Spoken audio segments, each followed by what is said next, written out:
¿Qué tal? ¿Cómo están? Buenas tardes. Bienvenidos a Crimen y Castigo, aquí por ABC TV.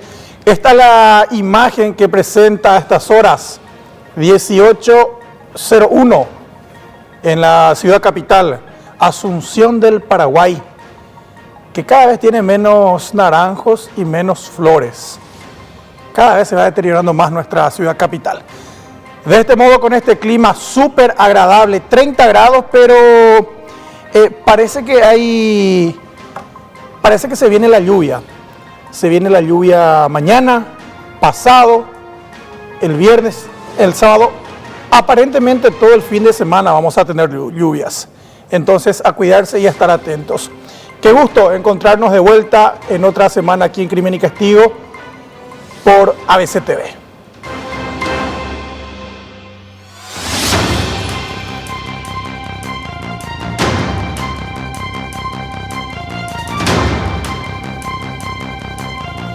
Bueno, sin duda que varios temas vamos a abordar hoy, muchos temas en el ámbito policial, en el ámbito judicial. Uno de los principales que iba a ser, que de hecho marcaba la agenda hoy, el juicio que se debía iniciar hoy contra Alcides Osmar Oviedo Brites, el autoproclamado comandante en jefe del grupo criminal Ejército del Pueblo Paraguayo.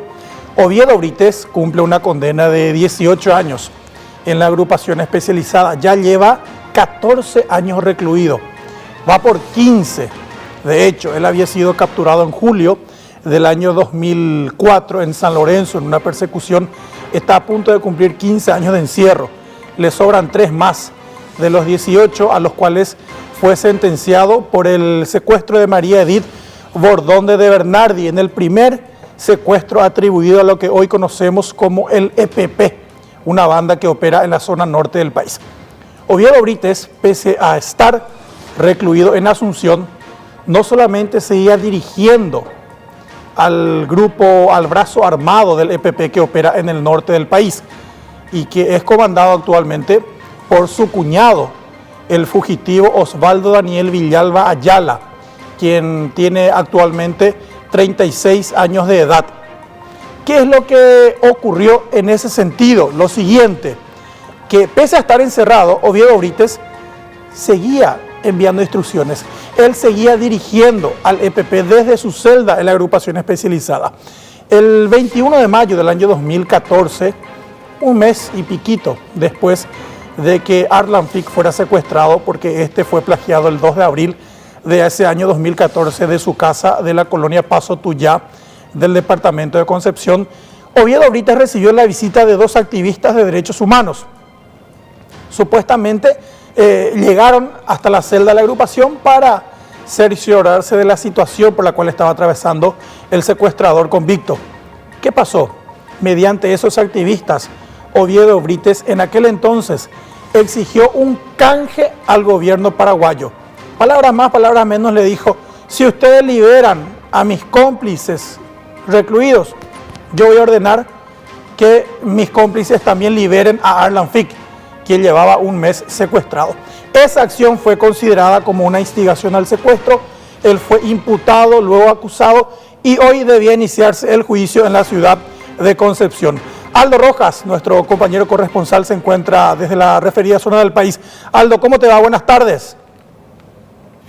¿Qué tal? ¿Cómo estás, Iván? Un saludo a toda la teleaudiencia también de Crimen y Castigo de ABC TV, aquí desde la capital del primer departamento, en donde se pospuso hoy el juicio oral y público a Alcides Osmar Oviedo Brites, en este caso que estabas mencionando, Iván, como instigador del secuestro de Arlan Fick, que se produjo el 2 de abril del año 2014. A las 8 de la mañana estaba prevista esta diligencia judicial aquí en el Palacio de Justicia de Concepción, pero a las 7:10 de la mañana en el el Poder Judicial de Concepción se recibía la información que finalmente Oviedo Brites no salió de la capital del país. Hay que recordar que el acusado de instigar precisamente este secuestro iba a llegar hasta la ciudad de Concepción vía aérea. Finalmente, en la agrupación especializada, desde la agrupación especializada, mejor dicho, donde está recluido, habían informado al Juzgado Penal de Garantías de Concepción que Oviedo Brites finalmente no iba a salir de Asunción y por supuesto no llegó a la ciudad de Concepción.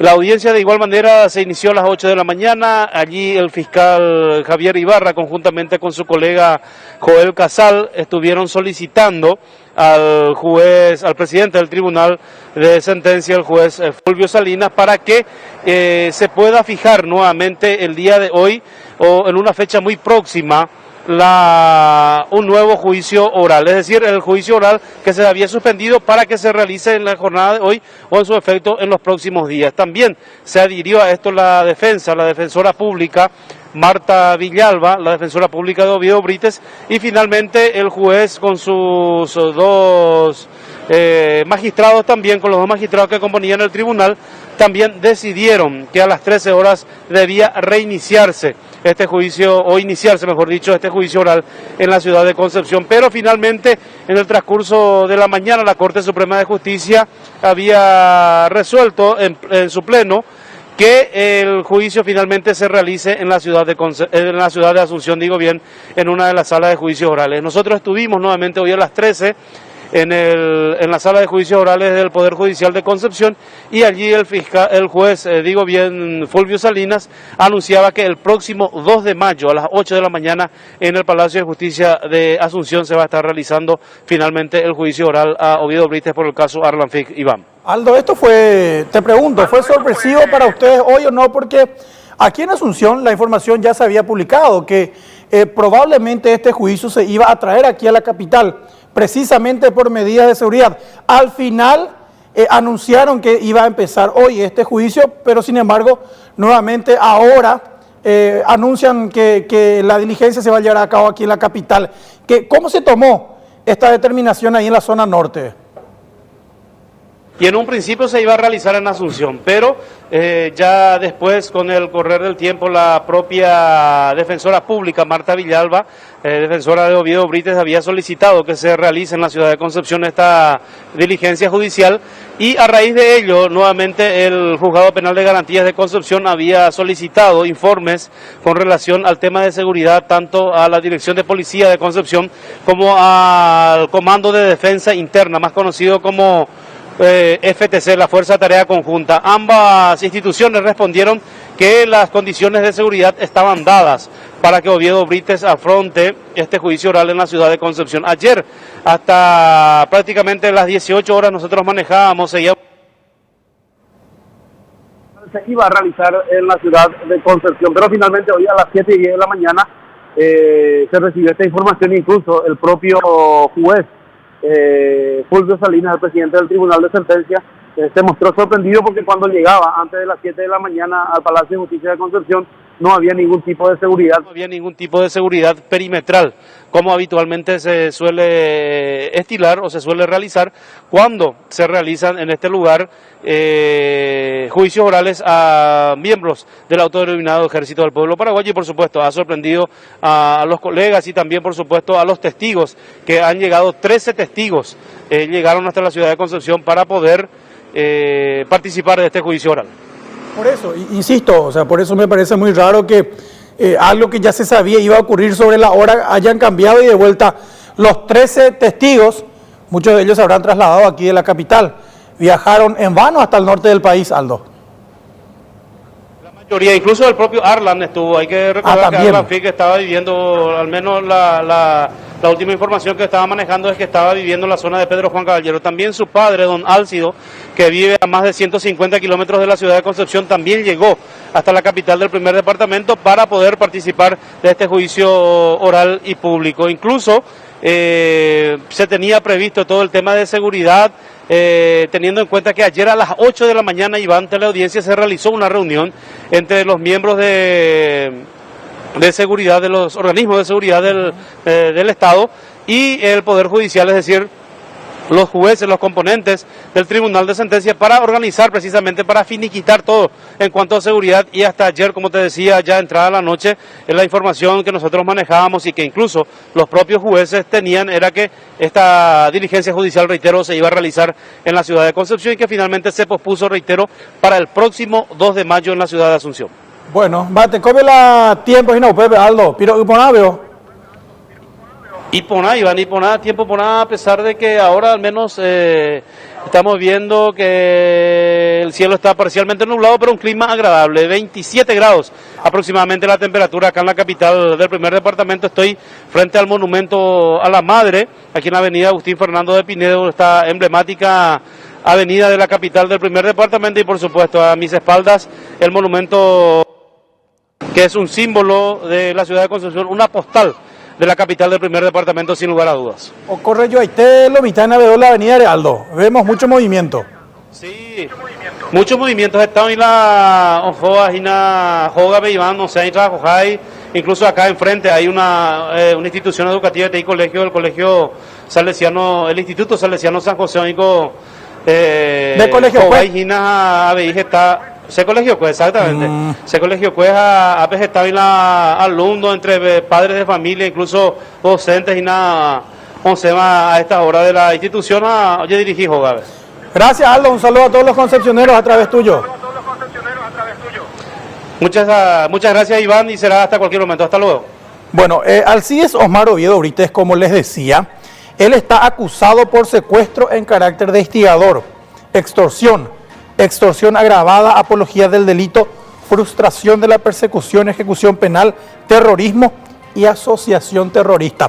¿Cuál es la estrategia del gobierno en este sentido? Y hay que ser bastante claros en eso. Alcides Oviedo Brites y su esposa Carmen Villalba, sin lugar a dudas, son tal vez los criminales más peligrosos recluidos en el sistema penitenciario paraguayo. Sin lugar a dudas, Carmen Villalba, en más de una ocasión, cuando fue entrevistada durante alguna de sus diligencias, declaró, voy a cumplir mi condena y cuando salga de la cárcel me voy al monte a incorporarme al EPP. Siempre lo anunció. De hecho, ella ya se escapó de la cárcel de mujeres y había sido capturada en posesión de un arsenal. ¿Cuál es la estrategia del gobierno acá? La siguiente: conseguir otra condena elevada contra Alcides Oviedo Brites. Supongamos, porque al ser procesado, por ejemplo, por terrorismo o asociación terrorista o por secuestro en carácter de instigación, mínimo él se expone a una pena de entre 10 a 15 años, incluso fácilmente. Le quedan 3 años por la condena que tiene por el secuestro de María Edith Bordone de Bernardi. Hablando mal y pronto y contando así la verdad, la gobierno no hipotain o sea la cárcel, güey. Entonces, hoy cada chupel al lado. ¿Y cuál es una de esas estrategias? O condenamos a entrar a su México y Ana. Es decir, supongamos que ahora le condenan a 15 años. Vamos a hacer futurología, como se dice. 15 años vamos a suponer que le condenen. Él fue imputado ya en el año 2014, cuando ocurrió aquel intento de canje que él perpetró a través de los activistas de derechos humanos, que tampoco nunca se entendió si fue a propósito o si cayeron en una trampa o si se dejaron pescar como inocentes. Lo cierto, lo concreto es que estos activistas de derechos humanos, me refiero a Nils Candia y José Cristaldo, fueron a visitarlo. Y cuando salieron, entregaron un mensaje del comandante del EPP. O sea, se puede entender que fueron utilizados. Ahora, si esa maniobra fue deliberada o no, eso seguramente ya nunca podrá ser juzgado porque ellos quedaron como testigos. Entonces, decía, vamos a suponer que le condenen ahora a 15 años de cárcel. Él está preso por esta causa ya luego desde el 2014, o sea, nunca salió de la cárcel, pero oficialmente en 2014 le abrieron ese proceso. De 2014, 15 años, son 2014, 2024, en 2029, recién tendría que salir entonces Oviedo Brites, quien en 3 años más tendría que quedar libre por el caso María Edith, pero tendría que quedar a su vez otros 12 años como mínimo dentro de prisión. Y para cuando salga, dentro de 12 años, si es que sale, ya tendrá aproximadamente 65 a 67 años de edad. Una edad prácticamente ya inservible para para su militancia en un grupo armado. Lo mismo se intenta hacer con Carmen Villalba. Paralelamente, Oviedo Brites y Carmen Villalba están ahora también imputados. ¿Por qué? Porque cuando ellos fueron capturados en el año 2004, ellos secuestraron a María Edith en el año 2001. Hay que recordar, 16 de noviembre del año 2001, María Edith fue liberada el 19 de enero del 2002. $1 millón oficialmente es lo que se pagó de rescate. Se recuperaron algo así como $400.000. ¿Qué pasó? Ese secuestro se cometió en 2001. Ellos cayeron presos y Carmen Villalba se escapó de la cárcel, de la penitenciaría de mujeres El Buen Pastor. Un mes después de que se escapara, en 2004, Carmen Villalba, su esposo Alcides Oviedo y Aldo Mesa, que era el guardaespaldas de ambos. Aldo Mesa es el hermano de Magna Mesa, quien ahora está fugitiva en el monte con el grupo grande del EPP. Ellos tres fueron condenados a 18 años de encierro por el caso María Edith. Pena que deben cumplir, como les decía, en 3 años más, porque ya llevan encerrados 15 años. Pero resulta que recién hace poquito se desempolvó otra causa. ¿Cuál es esa causa? Intento de homicidio o homicidio doloso en grado de tentativa. ¿Contra quién? Contra los policías que se enfrentaron aquella noche en la que fueron capturados en San Lorenzo, específicamente la ruta que une San Lorenzo con Ñemby. O sea, el Estado bien podía haber ya procesado a ambos, o a la pareja, digo, y a Aldo Mesa en aquella época. Pero llamativamente ese expediente se perdió, o cañí. Nunca más se supo nada, hasta que recientemente el expediente se encontró en un armario. Fue desempolvado el documento y se encontró la imputación de aquel entonces, que recién ahora entró en vigencia, hace menos de un año. Entonces, eventualmente, si ellos también son acusados y enfrentan juicio oral por aquel ataque del 2004, la pena va a empezar a regir recién desde hace menos de un año. La expectativa para homicidio doloso en grado de tentativa es casi igual a la de homicidio doloso, es decir, no importa que nos hayan matado, pero igual pueden ser castigados con la misma pena como si lo hubieran hecho. Vamos a suponer, 25 años de cárcel, también pueden ligar otra vez por aquel enfrentamiento contra la policía. Y si ese proceso se ejecuta de aquí a un año y reciben una pena aproximada de 20 años, ya prácticamente no saldrían en libertad. Ni Alcides Oviedo, ni Carmen Villalba, ni Aldo Mesa, los principales referentes del grupo criminal Ejército del Pueblo Paraguayo. Pasamos a otro tema que también llamó la atención. Ayer se encontraron 1.135 kilos de marihuana prensada. Ayer hacíamos un contacto acá con Francisco Ayala, director de comunicaciones de la Senat, en Mariano Roque Alonso. Rápidamente le explico qué fue lo que pasó. Se allanó una casa en Mariano Roque Alonso, una lujosa residencia, y se allanó también un taller mecánico. Dentro de ese taller mecánico fue encontrado un camión que estaba siendo acondicionado con un doble fondo. Ese doble fondo, y ya eso o tema. Habían soldado en la carrocería una especie de doble fondo, un fondo falso, y adentro metieron la cocaína, la marihuana. Estamos viendo el video. Hoy, ¿saben cómo? Hoy se supo cómo se llegó a esta carga de la siguiente manera. Había sido, el año pasado cayó un cargamento de marihuana en la ruta. Agentes de la Senat incautaron este cargamento.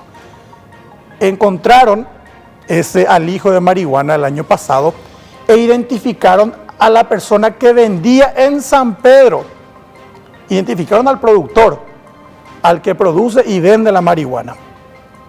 Empezaron a monitorear los agentes de la Senat a esa persona, a ese cocuecero. O recoja la cocue San Pedro, la marihuana, la vendea. Uno de esos cargamentos cayó el año pasado y el seguimiento fue el que permitió la identificación de ese vendedor. Empezaron a monitorear a esa persona que vendía marihuana desde San Pedro, hasta que hace poco recibió un pedido de un grupo de Mariano Roque Alonso.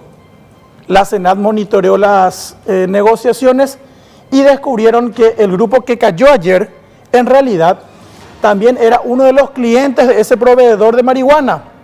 Este grupo ya llegó a enviar a Argentina, había sido un primer cargamento, que fue confiscado por la policía de Argentina. Esa incautación también sirvió para que la Agencia Federal de Inteligencia, AFI, de Argentina, contactara con la Senat. ¿Qué hicieron los argentinos, los policías de Curepí? Le llamaron a los agentes de la SENAT, che, paraguayo, acá cayó una carga de 800 kilos de marihuana y tenemos la información de que salió de San Pedro. ¿Qué saben ustedes?